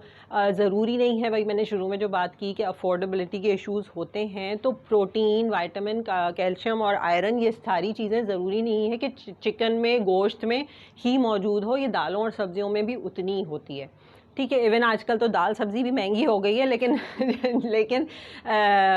अब लोगों ने देखे घर में किचन गार्डन बना लिए हैं ना, छोटी छोटी सब्जियां अपने घरों में। ज़रूरी नहीं कि घर में आपके बाग हों बड़े बड़े, छोटी सी भी कोई जगह है, गमले के अंदर भी आप छोटी छोटी चीज़ें उगा सकते हैं। तो कोशिश करें कि थोड़ी सी एक्स्ट्रा एफर्ट करके ऑर्गेनिक फूड जो है अपने बच्चों के अंदर कम से कम हफ्ते में 1 दफ़ा तो उनको एक अच्छी ऐसी ग़िज़ा मिले जो बाहर की चीज़ों से थोड़ी सी अलग थलग हो। दूध है उसका बहुत इम्पॉर्टेंट है। दूध भी आजकल कुछ कह नहीं सकते उसके अंदर कितना जेन्युइन है या नहीं है, लेकिन जहाँ जिस हद तक मुमकिन हो सकता है आप जो है आयरन और कैल्शियम बच्चे को बहुत इम्पॉर्टेंट है। जो मैं उस वक्त बात कर रही थी, जो मैंने आपसे कहा बाद में बताऊँगी, कि जब हम सिर्फ कैल्शियम दे रहे हैं ना और विटामिन डी नहीं है उसके साथ, आप देखेंगे आजकल आप अगर डॉक्टर के पास जाएंगे तो आपको कैल्शियम और विटामिन डी दोनों एक साथ लिखकर सप्लीमेंट देता है, क्योंकि अगर आप सिर्फ कैल्शियम या सिर्फ विटामिन डी देंगे तो कोई फ़ायदा नहीं होता उसको, क्योंकि उसका सिस्टम ऐसा है बॉडी में कि वो दोनों एक दूसरे के साथ होंगे तभी वो आपको फ़ायदा पहुँचाएंगे। तो विटामिन डी क्योंकि समहाउ हमारे यहाँ वैसे ही ऑलरेडी कम है, हम अपना भी ख़वातीन को भी देखें, हमारी हड्डियों में दर्द, घुटनों में दर्द जल्दी क्यों शुरू हो जाता है, बिकॉज़ हमारे यहाँ विटामिन डी की कमी नॉर्मली देखी जाती है। अब वो इसलिए है कि हम कहते हैं हम तो बाहर धूप में भी निकल रहे हैं, इतनी तेज़ धूप होती है, हमारे यहाँ तो गर्मी इतनी होती है, तो विटामिन डी आपको मिलेगा सुबह वाली जो रोशनी होती है, ठीक है, जिस वक्त हम बाहर नहीं जाते, क्योंकि हमें आदत नहीं है वॉक करने की, क्योंकि हमें अपनी सेहत का ख्याल ही नहीं रखना। तो हमारी सेहत बहुत ज़्यादा इम्पॉर्टेंट है। सुबह की रोशनी में या वो जो शाम में जब 5-6 बजे वाली जो जाने वाली रोशनी है, तपती धूप में आपने बाहर नहीं जाना, उस वाली में वॉक करने की आदत डालें, ख़ुद भी अपने बच्चों को भी लेके जाएं, क्योंकि वो वाली विटामिन डी बहुत इंपॉर्टेंट होती है हमें लेने के लिए। आप बिलीव करेंगी बहुत फ़र्क पड़ता है जब ये हड्डियों वाले मसाइल। हम तो शायद पुराना थोड़ा बहुत हमारी अम्माओं ने खिला दिया, लेकिन ये जो आज के बच्चे बड़े हो रहे हैं, आई विल नेवर नो कि उनकी हड्डियों के मसाइल बहुत ही जल्दी शुरू हो जाएंगे। तो ये वाले डाइट फैक्टर, कैल्शियम जो है, फल जितनी मुमकिन हो सके, जो भी आपकी कैपेसिटी है उसमें थोड़ा बहुत बच्चों के अंदर फल खाने का भी जो है उनको आदत होनी चाहिए, कि वो मौसमी जो भी चीज़ें आ रही होती हैं, मौसम के फल, मौसम की सब्जियाँ, इनके अंदर भरपूर ग़िज़ाइयत होती है, तो बच्चे को किसी भी तरह से बहला फुसला के डांट के, लेकिन उसको ये आदत डालें कि वो ये वाली चीज़ें जो है वो ज़रूर खाए। तो इसके ऊपर मुझे लगता है कि हम माँओं को काम करने की बहुत ज़्यादा ज़रूरत है, क्योंकि ये इनसे रिलेटेड बीमारियां जो है वो बहुत ज़्यादा बढ़ रही हैं। फिर टॉन्सिल्स है, ये बच्चों के अंदर बहुत ज़्यादा देखने में आ जाते हैं, जिसकी वजह से बच्चा कमज़ोर होता है, उससे खाया पिया नहीं जा रहा होता है। तो उसके लिए जो है वो मुस्तकिल एंटीबायोटिक्स जो खिलाते हैं डॉक्टर, उससे थोड़ा सा आप लोग ख़ुद भी थोड़े अवेयर रहें कि वो इतनी अच्छी नहीं होती। एंटीबायोटिक्स के स्पेशली मैं कहना चाहूँगी कि हमारे यहाँ बहुत ज़्यादा रुझान है कि कुछ भी ज़रा सा इन्फेक्शन हुआ, बुखार हुआ, नज़ला हुआ, तो फ़ौरन से एंटीबायोटिक्स देने का हमारे यहाँ बहुत ज़्यादा डॉक्टर्स के अंदर भी रुझान है, और हम भी खुद कुछ ये हो गए हैं कि खुद ही दे देते हैं सेल्फ मेडिकेशन के तौर पर। तो एंटीबायोटिक्स एक तो आप बच्चे की क़ुव्वत मुदाफ़ियत को कम कर देती हैं, ठीक है, जो उसके अपने अंदर बिल्ट हो रहा होता है। आपने देखा अभी कोविड में पाकिस्तान में हमने देखा कि बाकी मुल्कों से मुकाबले में कोविड का थोड़ा से मरने वालों की तादाद कम रही है, इफ़ेक्ट होने वालों की तादाद कम रही, जिसमें एक बहुत बड़ी वजह सुनने में आई कि हमारे यहाँ हमारा इम्यून सिस्टम बड़ा स्ट्रॉन्ग है, क्योंकि हम इतनी गंदगी, गलाजत और इन चीज़ों के साथ जो है वो पहले से एक्सपोज हैं कि हमारा इम्यून सिस्टम बहुत स्ट्रॉन्ग है। तो ये सारी इम्यूनिटी जहाँ एक तरफ स्ट्रॉन्ग है, तो ये एंटीबायोटिक जो है वो बच्चे की वो वाली क़ुव्वत मुदाफ़ियत को कम कर देती है। तो ये अननेसेसरी एंटीबायोटिक, बच्चे को अगर 3-4 दिन बुखार है, वायरल फ्लू है, तो आप बाकी एंटी एलर्जी वगैरह से काम चलाइए, उसको गर्म चीज़ें दीजिए। एकदम से एंटीबायोटिक जब तक कि डॉक्टर नहीं लिख देता, बहुत ज़रूरत नहीं हो जाती, मत दिया करें बच्चों को, ये बहुत ज़्यादा इंपॉर्टेंट है। सेल्फ़ मेडिकेशन की तरफ ना जाया करें। तो ये वाली चीज़ जो है वो ग़ज़ाई, उससे मुझे लगता है बहुत ज़्यादा इम्पॉर्टेंट है। मैं एक बात आपको लास्टली ये बताना चाहूँगी, क्योंकि ब्रेस्ट कैंसर पे काम कर रहे हैं, तो बीइंग अ फीमेल यहाँ पे सारी मदर्स बैठी हुई हैं। आजकल हम ब्रेस्ट कैंसर में देख रहे हैं कि बहुत ज़्यादा यंग लड़कियों के अंदर ब्रेस्ट कैंसर देखने में आ रहा है। तो मे बी इन फ्यूचर हम कोई सेशन कर सकें इस ब्रेस्ट कैंसर अवेयरनेस पे यहाँ पर, लेकिन अभी हमने एक ऐप बनाई है। मोबाइल आई एम श्योर आप लोग सबके पास ही आजकल होता है, तो गूगल प्ले पर पिंक पाकिस्तान के नाम से एक मोबाइल ऐप है जो ब्रेस्ट कैंसर के बारे में तमाम चीज़ें उसके ऊपर मौजूद हैं। तो जब आप जाएंगे गूगल प्ले के ऊपर, और मतलब जो एंड्रॉयड, जिनके पास एंड्रॉयड फ़ोन है, आईफोन पे अभी नहीं मौजूद, लेकिन मोस्टली लोग क्योंकि बाकी मोबाइल यूज़ करते हैं, तो उस पर जब हम जाएंगे तो इस तरह से एक शक्ल आपको मिलेगी जिसमें तमाम ज़बानों के अंदर ये ऐप मौजूद है, कि जिसको अगर इंग्लिश या उर्दू नहीं आती तो वो सिंधी, पश्तो, बलोची, पंजाबी जो भी लैंग्वेज आती है, तो उसमें वो जा कर के पिंक पाकिस्तान, अच्छा इस पर लग जाएगा पर I don't know.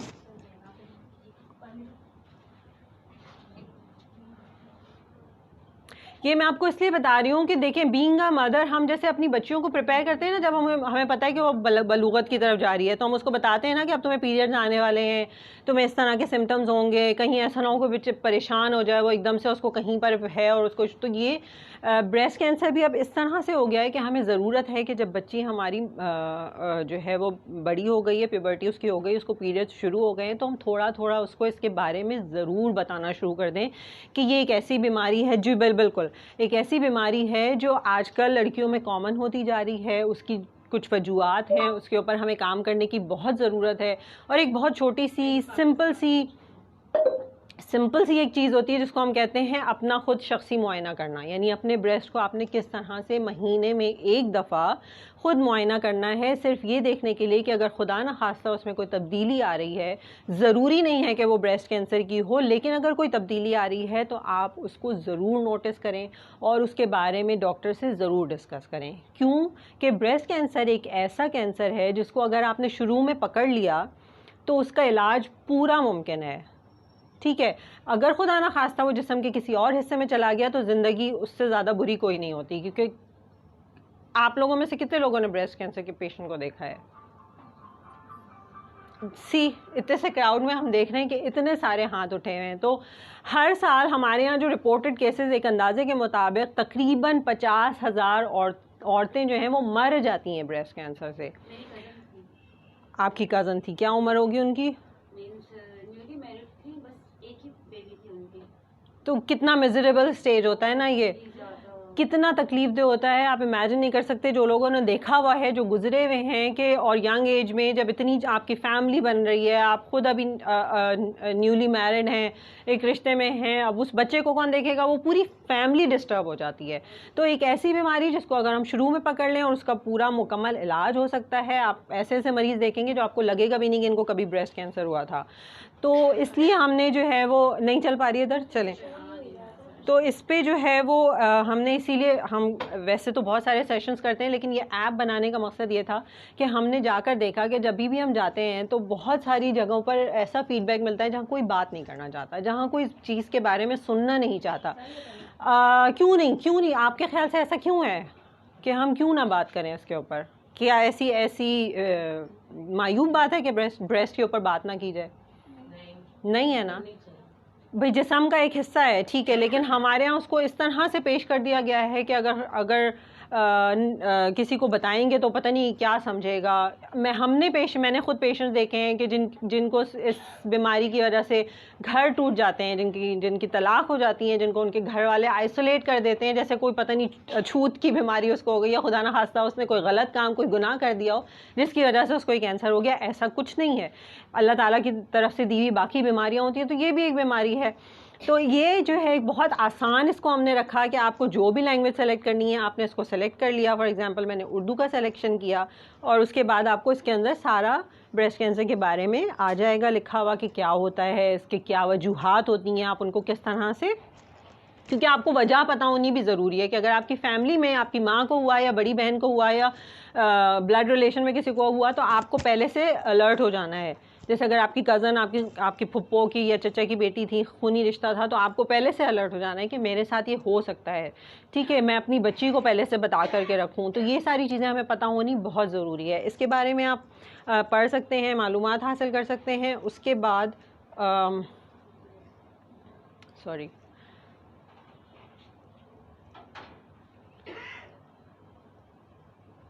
Why it's not going, अच्छा मुझे इसको, अच्छा इसके बाद जब आपने पढ़ लिया तो आपने इसको ये टिक कर दिया कि आपने इसको पढ़ लिया है। फिर आप देखेंगे कि आगे आपके पास 4 ऑप्शन आएंगे। इसमें पहला ऑप्शन आपके पास ये आएगा कि आपने ब्रेस्ट कैंसर के बारे में फॉर एग्जांपल पढ़ लिया है। अब आप जाएंगे ज़ाती मुआयना। सेकंड जो है वो ये है कि आपने अपना मुआयना किस तरह से करना है, ये उसके बारे में बताया गया है कि आपने 3 उंगलियों का इस्तेमाल करना है, किस तरह से आईने के सामने खड़े होना है, ये तमाम बातें। उसके बाद ओके, उसके बाद फिर आप शुरू कर लेंगे इसको। बिल्कुल इसमें आवाज़ भी इसलिए रखी है हमने कि अगर कोई नहीं पढ़ सकता, किसी को लिखना नहीं आता, तो वो सुन सकता है कम से कम और देख सकता है। तो इसमें हमने पूरी एनिमेशन बना के डाली है कि अपने कांधे सीधे रखें, फ़ोन आ रहा है कि बाज़ दफ़ा सुन के समझ नहीं आता तो देख के तो समझ में आ जाता है ना। तो आप देख के 5 मिनट भी नहीं लगते इस मुआयने को करने में, कि आप देख करके इसको जो है वो बड़े आराम से अपना मुआयना कर सकते हैं। फिर ये आपसे बारी बारी कोई 6 सवाल पूछते हैं। जैसे जैसे आप मुआयना करते जाएंगे उसके बारे में आपको एक सवाल आएगा कि क्या आपने ये महसूस तो नहीं किया, आप उसको हाँ या ना कर देंगे। फिर दूसरा सवाल आएगा कि आपने ये वाला सिम्टम महसूस किया नहीं, फिर आप उसको हाँ या ना कर दें। तो आखिरी के बाद लास्ट पे चले ना, तो आखिरी वाले के बाद क्योंकि कुछ तब्दीलियाँ होती हैं जो टिपिकल ब्रेस्ट कैंसर से रिलेटेड होती हैं, ज़रूरी नहीं है कि ब्रेस्ट कैंसर ही हो, लेकिन होती हैं। तो अगर आप नॉर्मल अपना मुआयना करने की आदत डालेंगी तो आपको पता चल जाएगा कि आपका जिस्म नॉर्मली ऐसा है ना। तो उसमें अगर कोई ज़रा सी भी तब्दीली आएगी तो ऑब्वियसली आप फ़ौरन उसको पकड़ लेंगी, और जब आप ये कर लेंगी तो आखिर में आपको एक रिपोर्ट आ जाएगी कि आपने जो भी जवाब दिए, अगर फॉर एग्जांपल आपको 2 या 3 तब्दीलियाँ उसमें से महसूस हुई और आपने हाँ का क्लिक कर दिया, तो आखिर में आपको आ जाएगी रिपोर्ट कि आपको अब क्या करने की ज़रूरत है according to your age, according to your family history, कि आपको मेमोग्राफी करानी है। आप लोगों में से कितने लोग हैं जिन्होंने मेमोग्राफी के बारे में कभी सुना हुआ है? Good good good. कुछ हैं जिन्होंने करवाया वो? नहीं, आपने भी नहीं कराया हुआ आंटी? देखिए मैमोग्राम जो होता है वो क्या होता है, ब्रेस्ट का एक्सरे होता है बेसिकली। जैसे हम लोग जाते हैं ना, चेस्ट का एक्सरे करवाया हमने, तो ब्रेस्ट का एक्सरे होता है, बहुत सिंपल सा होता है, उसमें कोई तकलीफ़ नहीं होती, कोई शुआएं ज़्यादा नहीं होती। तो लोग डरते हैं कि मेमोग्राम हम क्यों कराएं। तो मेमोग्राफी 40 से 45 साल की उम्र के बाद कंपलसरी है कि हर साल हम साल में 1 दफ़ा ज़रूर करवाएं, क्योंकि वो फ़ौरन कैंसर को पिक कर लेती है। उससे कम उम्र वाले लोगों को अगर कोई प्रॉब्लम होती है तो फिर वो डॉक्टर के एडवाइस के मुताबिक कराएंगे, अल्ट्रासाउंड वगैरह या जो भी डॉक्टर एडवाइस करती है। तो आपको आखिर में एक रिपोर्ट आ जाएगी कि अब आपने डॉक्टर के पास जाना है, आपको मैमोग्राफी करानी है, आपको अल्ट्रासाउंड कराना है। फिर आप हमसे कांटेक्ट कर सकते हैं, इस पे एक नंबर भी आता है, व्हाट्सएप नंबर है, ईमेल या जो भी आपको आसान तरीका लगता है जो इसमें मौजूद है, तो उससे आप कांटेक्ट कर सकते हैं कि अब मुझे आगे क्या करना है। हमारे पास बहुत सारी अभी इस तरह से कॉल्स मौसूल हुई हमें। अब फिर से आप आगे जाएंगे तो अगर आपको लगता है कि आपको डॉक्टर का वो चाहिए, कंसल्टेशन चाहिए, आपको अपॉइंटमेंट लेनी है, आपको लग रहा है कि नहीं मुझे अब ज़रूरत है, तो आप जा कर के जो है वो जो आखिरी आपका मदद के लिए, या आप इंग्लिश में देखेंगे तो हेल्प में, तो आपको यहाँ पर आ जाएगा कि आपने कंसल्टेशन लेनी है। तो जब आप डॉक्टर केस पे जाएंगे या आपको थेरेपिस्ट चाहिए, जो भी चाहिए, तो आपको लॉगिन करना पड़ेगा। वो इसलिए रखा हमने, इम्पॉर्टेंट था क्योंकि हर एक की एक प्राइवेसी होती है। आपकी जो इन्फॉर्मेशन है वो हमारे लिए बहुत ही इंपॉर्टेंट है कि हम उसको जनरली हर एक के साथ शेयर नहीं कर सकते। तो लॉगिन करेंगे, आप लॉगिन करेंगे, आपको पास लिस्ट आ जाएगी डॉक्टर की, आप उसमें से जिसको भी चूज़ करें, जिससे भी अपॉइंटमेंट लेना चाहें, उसका टाइम वगैरह वहाँ पर दिया हुआ है। अगर ऑनलाइन लेना है ऑनलाइन लें, अगर आपको फेस टू फेस डॉक्टर की अपॉइंटमेंट चाहिए, नहीं लेना, सिर्फ बात भी करना है, तो उसके लिए भी इसके अंदर पूरी वो मौजूद है कि आप अपना प्रॉब्लम डिस्कस कर सकते हैं। तो ये आपको बताने का मकसद इसलिए है कि ब्रेस्ट कैंसर बहुत ज़्यादा नंबर हमारे यहाँ फैल रहा है। एक बहुत आसान सी ऐप है जिसके लिए आपको किसी से बात नहीं करनी, शर्म है, झिझक है, अपने मोबाइल से बात कर सकते हैं आप। बड़े आराम से डॉक्टर से कंसल्ट कीजिए और अपने बारे में ज़रूर जानिए। ये सेल्फ़ एग्जामिनेशन महीने में एक दफ़ा करने की आदत ज़रूर डालिए, ये बहुत इंपॉर्टेंट है, आपको बड़ी बीमारी से, बड़ी तकलीफ़ से जो है वो बचा लेगा।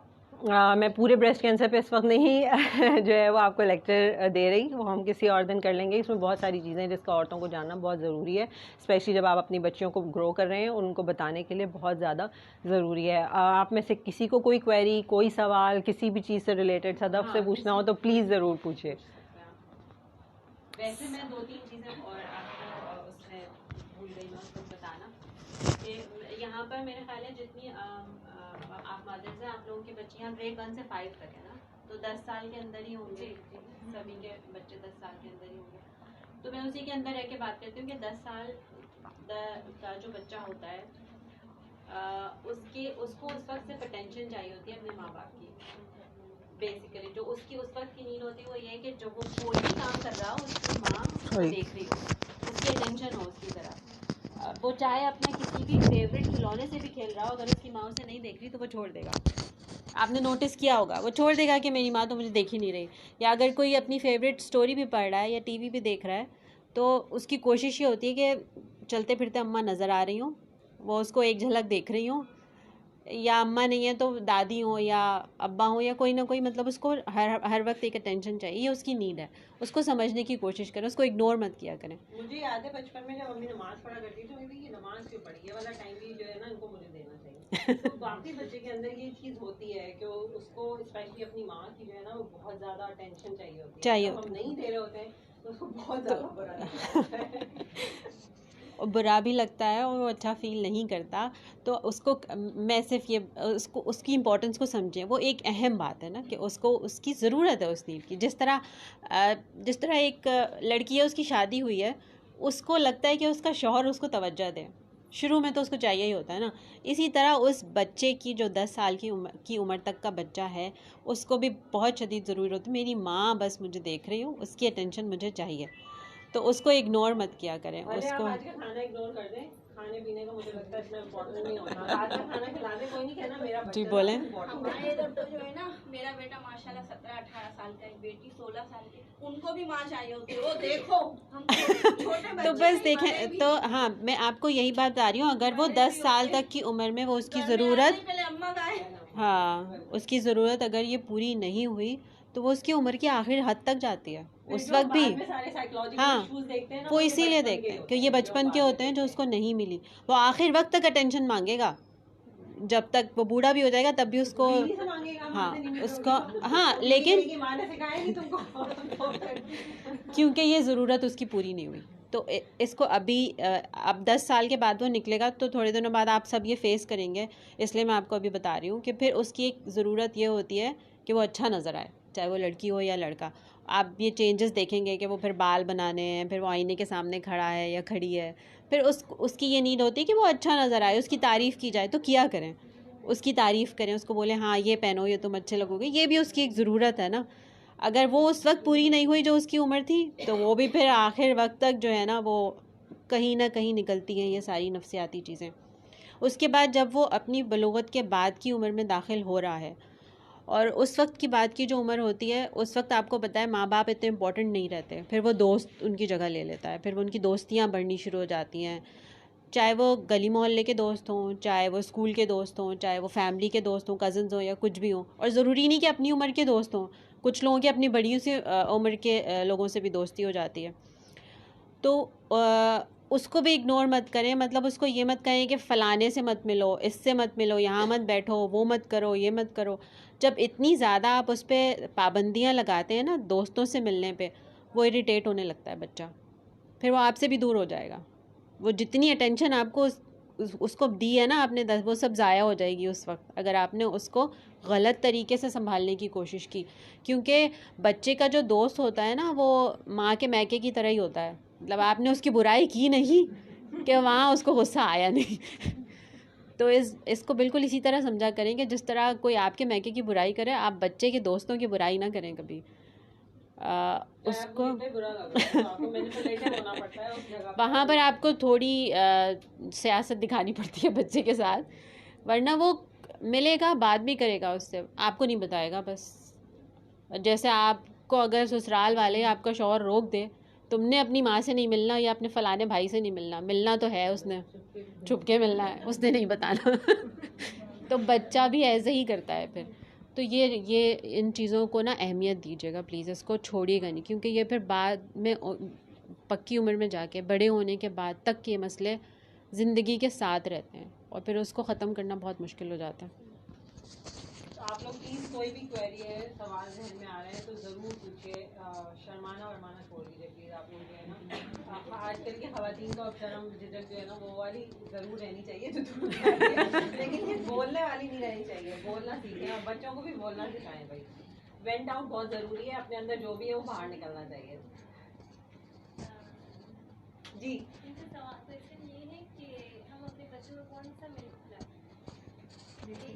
डिपेंड करता है बच्चे की एज पर भी, ठीक है।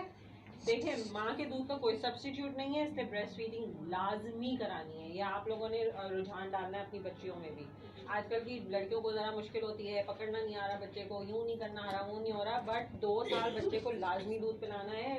अगर कोई और प्रॉब्लम मेडिकल है तो उसके बाद आप आहिस्ता आहिस्ता उसको ये भी कर सकते हैं कि आप जो भी डॉक्टर अगर आपको एडवाइस करता है कोई पाउडर मिल्क, वो आप अगर देना चाहें तो दें। लेकिन अगर आप अगर खालिस दूध आपके घर में अवेलेबल है गाय का, क्योंकि गाय के दूध के अंदर वो तमाम न्यूट्रिशन होती है। भैंस के दूध की बात नहीं कर रही मैं, गाय के दूध के अंदर जो माँ के दूध से बहुत ज़्यादा करीब होती हैं। तो अगर गाय का दूध अवेलेबल है तो उससे बेस्ट कोई चीज़ नहीं है। उसको शुरू में डाइल्यूट करके दीजिए, आहिस्ता आहिस्ता बच्चा बड़ा होता चला जा रहा है, उसकी कॉन्सेंट्रेशन बढ़ाइए, यानी पहले थोड़ा पानी में मिला के दीजिए, फिर आहिस्ता आहिस्ता उसको आप वैसे ही देना शुरू कर दीजिए अगर उसका पेट उसको एक्सेप्ट कर रहा है तो। वरना फिर आप डॉक्टर के एडवाइस के मुताबिक जो आपको पाउडर मिल्क जो सप्लीमेंट देता है डॉक्टर, वो आप दे सकते हैं। या अगर आपको ऐसा लगता है कि बच्चे को ये माँ को ही देखना पड़ता है, या हर वक्त डॉक्टर आपको नहीं बताएगा कि ये आपको थोड़ा सीखना पड़ेगा, टेक्निक होती है। और अगर आप शुरू में कोई चीज़ दे रहे हैं तो आहिस्ता आहिस्ता पेट को आदत हो जाती है, अनटिल अनलेस कि उसके अंदर कोई और बीमारी हो पेट की। तो फिर ये वाला गाय का दूध दें, या फिर आप अगर डब्बे वाला प्रिजर्वेटिव वाला देना चाहते हैं दूध, तो वो भी बहुत ज़्यादा थिक होता है, तो उसको शुरू में डाइल्यूट करके देना है आपने, और आहिस्ता आहिस्ता पानी मिलाकर जो है वो फिर कॉन्सेंट्रेटेड देने की। लेकिन बेस्ट माँ का दूध और फिर गाय का दूध होता है।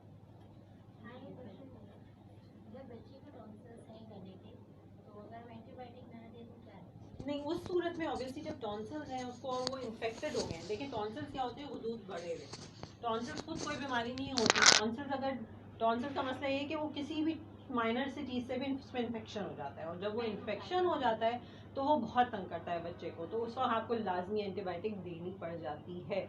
तो डॉक्टर अगर ये आपको एडवाइस करता है, ये मैंने इसलिए बताया कि बहुत दफ़ा मैंने देखा है कि डॉक्टर एडवाइस करता है कि इसको निकलवा दें, लेकिन हम लोग जो है वो कभी हकीम को दिखा रहे हैं, कभी होम्योपैथ को दिखा रहे हैं कि नहीं ऑपरेशन ना कराना पड़े किसी तरह से, वो बच्चा सफ़र करता है क्योंकि उसको इतने मल्टीपल इन्फेक्शन होते हैं और आप उस मल्टीपल इन्फेक्शन की वजह से उसको इतनी दफ़ा एंटीबायोटिक दे देते हैं कि वो बच्चा निढाल हो जाता है। तो अगर वो बहुत बड़े हैं, वो बेयरेबल नहीं है और उसको बहुत जल्दी इन्फेक्शन हो रहे हैं तो उसको निकलवा देना बेहतर होता है। लेकिन अगर छोटे हैं, बेयरेबल हैं, बहुत जल्दी इन्फेक्शन नहीं हो रहे हैं, उसके अंदर आपको बहुत दफ़ा एंटीबायोटिक नहीं देनी पड़ रही, तो फिर आप उसको केयर करें, बहुत ज़्यादा केयर की ज़रूरत है उसको क्योंकि बच्चा तो नहीं करेगा, वो तो खट्टी चीज़ भी खाएगा, ठंडी चीज़ भी खाएगा, कैंडी भी खाएगा, आइसक्रीम भी खाएगा, तो फिर उसको केयर बहुत चाहिए होती है।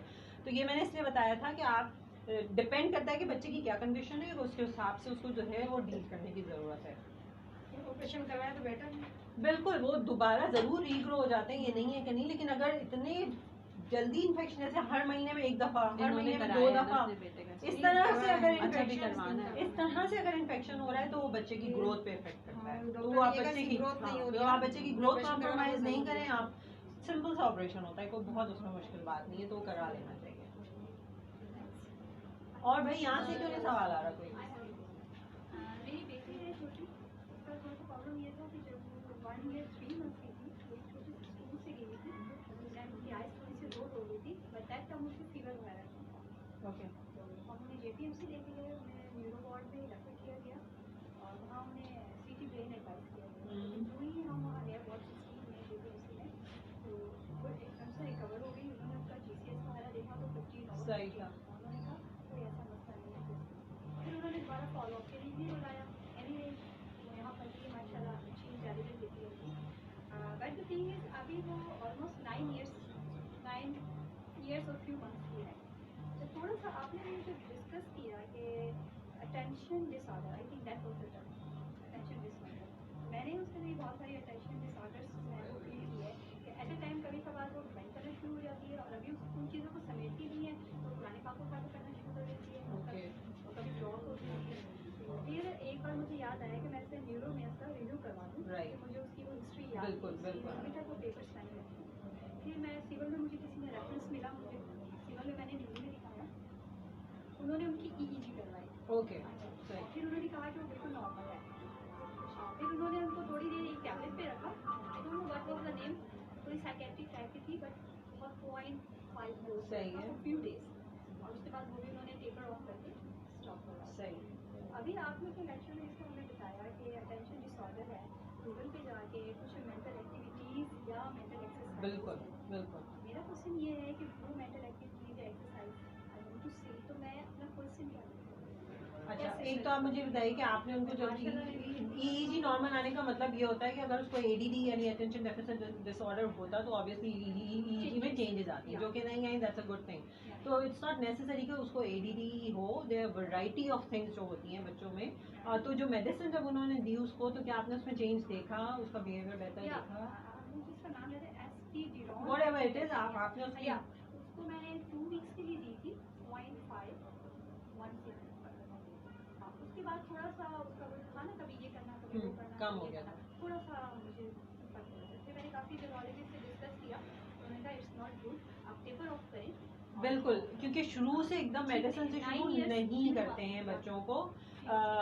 शुरू में यही होता है कि साइकोलॉजिस्ट, चाइल्ड साइकोलॉजिस्ट हमारे यहाँ बहुत सारे मौजूद हैं। आप न्यूरो के सर्जन के मेडिसिन के पास जाते हैं तो हमारे यहाँ ऐसी प्रैक्टिस है कि वो मेडिसिन दे देते हैं, लेकिन अच्छे डॉक्टर्स होंगे वो पहले आपको फिजिकल पे रखेंगे कि आप उसको किस तरह से एक्सरसाइजेस के थ्रू, मेंटल थेरेपी करना ज़्यादा उसके थ्रू जो है वो आप, तो प्रॉब्ली गूगल में जो है, अगर आप ना गूगल करें प्रॉब्ली आप कंसंट्रेशन स्पैन करके, चाइल्ड कंसंट्रेशन स्पैन करके भी करें तो आपको आ जाएगी। और may be you consult some child therapist, वो आपको कुछ ऐसी चीज़ें बता देंगे जो आप खुद उसके साथ कर सकती हैं एक्टिविटीज़, क्योंकि इस तरह की चीज़ों में ये एक्टिविटीज़ बहुत हेल्प आउट करती हैं। और क्योंकि हमारा कलरिंग करती है वो माशाल्लाह, कलरिंग, पुराने बार, पढ़ाई, हर चीज़ में राइटिंग नहीं, जैसे एक ही सिटिंग में बैठ के पूरा कर लेती है, मतलब जो अपना गोल है वो पूरा अचीव कर लेती है तो फिर तो ठीक है। वो तो प्रेप 1 से भी बच्चे फोटो स्टेट करवाते थे ना, तो उसने कभी फोटो स्टेट नहीं करा, वो हमेशा ड्रॉ करती है हर चीज़। मतलब वही ना कि ऐसा नहीं कि आधा करके उसने छोड़ दिया, नहीं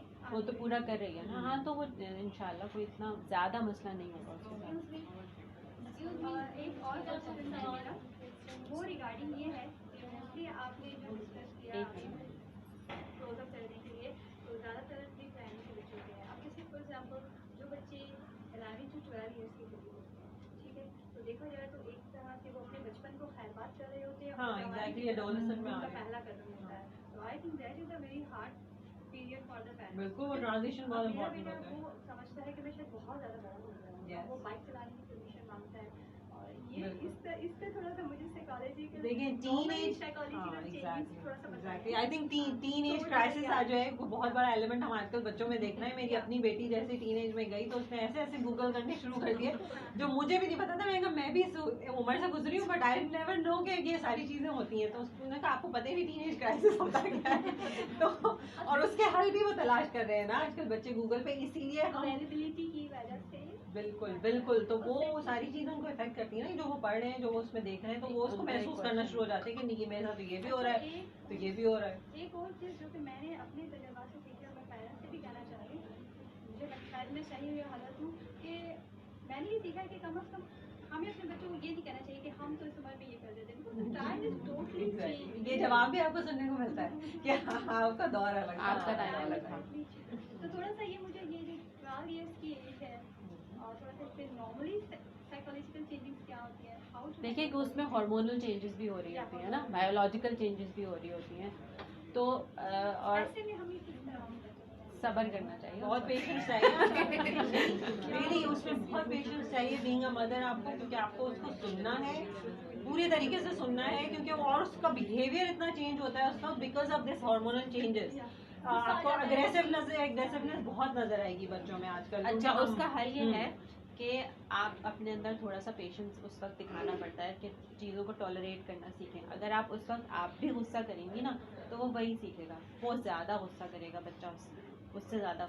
इसके लिए 2-3 हल इसके ये होते हैं। एक रूहानी तरीका भी है इसका, उसको कि आप जब पानी उसको दम करके दें, उसमें 7 दफ़ा आउज़ु बिल्लाहि मिनश शैतानिर रजीम पढ़ के दम करके उसको पिलाएं। उससे भी ज़ाहिर है दोनों चीज़ें साथ साथ करनी पड़ती हैं, ठीक है।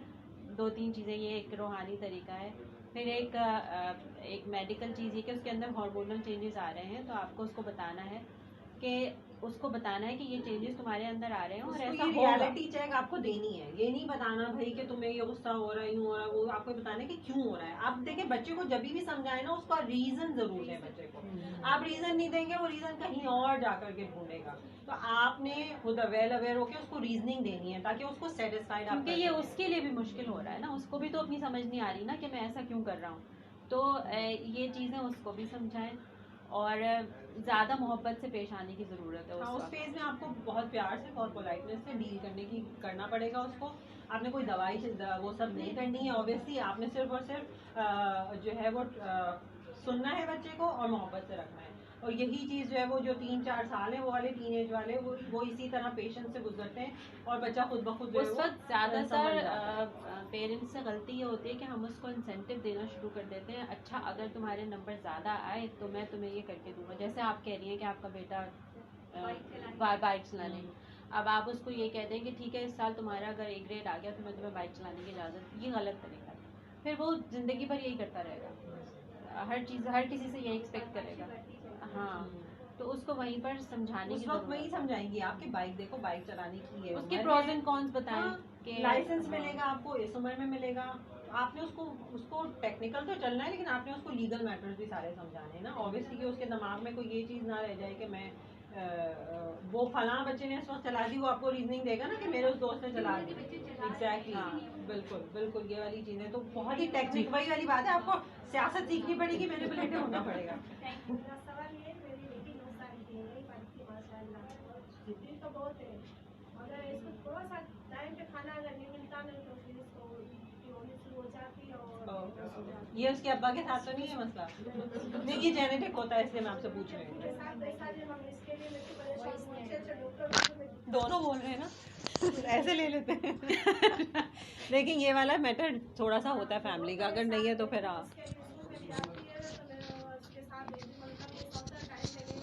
मुझे भी आता था, जब मैं स्कूल से आती थी खाना बनाना नहीं होता था तो मुझे बहुत गुस्सा आता था।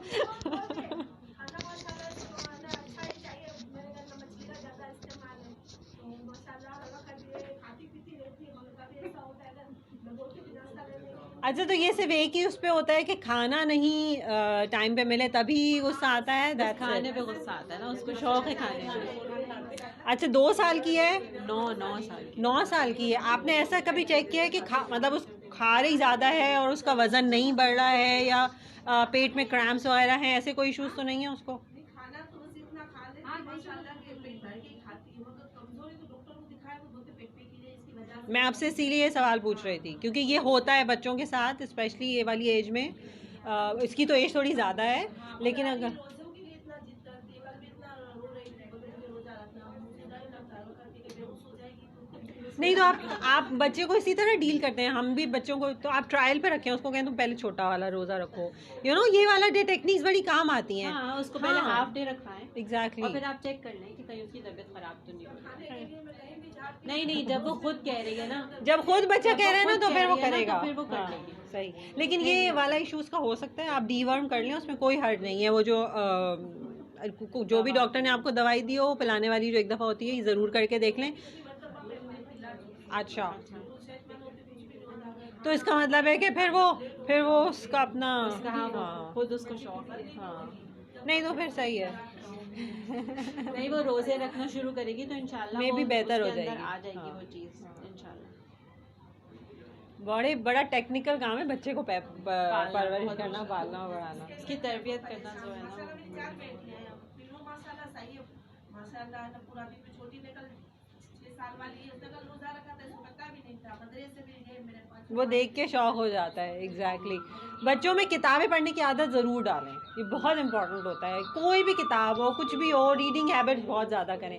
खुद बैठ कर के जो है ना बच्चे के साथ पढ़ें, ये चीज़ उसके अंदर एक बहुत पॉजिटिव वो लाती है।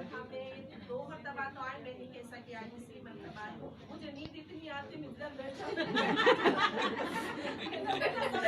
आपको फिजिकल एक्टिविटी की बहुत ज़रूरत है। लगाता है ना तो मैं सबसे पहले 2 मिनट में सो के दी, अगर परेशान है मैं शुरू को बोलती हूँ, तू आज आती है ना, आप सवाल कर लिया करो आपको।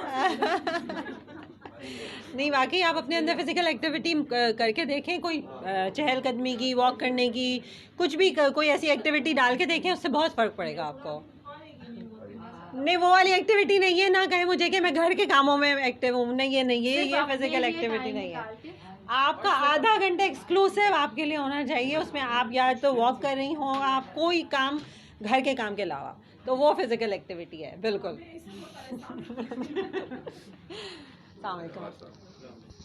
Dr. Zubeda, जी सदफ जी।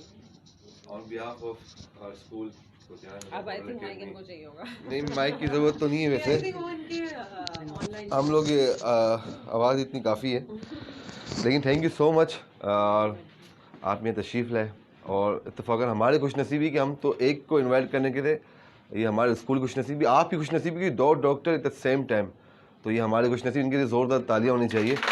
और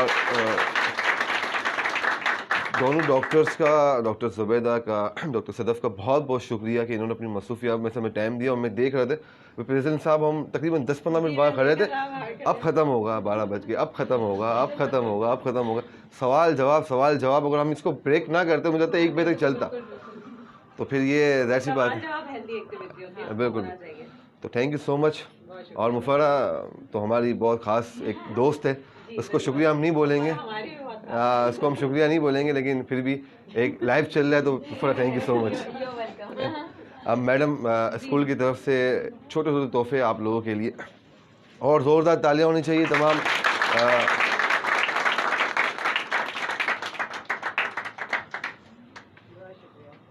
ये बहुत अच्छा इनिशिएटिव है आपका, मदद को बुलाने का उनको। जी बिल्कुल, बहुत ज़रूरी होता है बच्चों के साथ साथ मदर्स का इंगेज करना, उनको ट्रेन करना, क्योंकि आधा टाइम बच्चे घर पे रहते हैं, आपके पास तो थोड़ा ही वक्त गुजरता है, तो दोनों मिलके काम करते हैं तो एक अच्छा मुस्तकबिल नज़र आता है।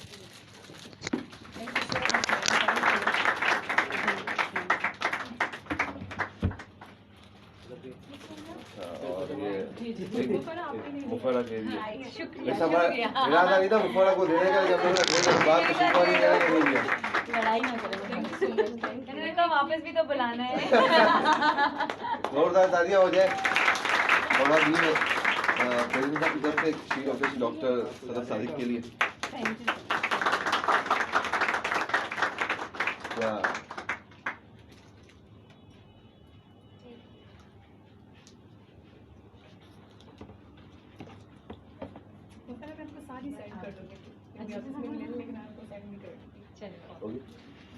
और ये वैसे तो हम वकील काजी को बुलाने के चक्कर में वो मैं टाइम नहीं दे रहे। आज फोटो खिंचवा लूं, शायद टाइम मिल जाए मेरे को भी आगे मिलेगा।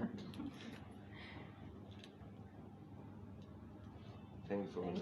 Thank you so much madam Mufra. Thank you so much. Thank you.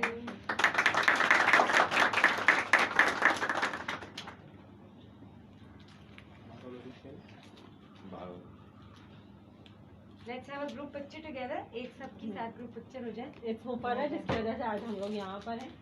She is our instrumental. आ जाओ.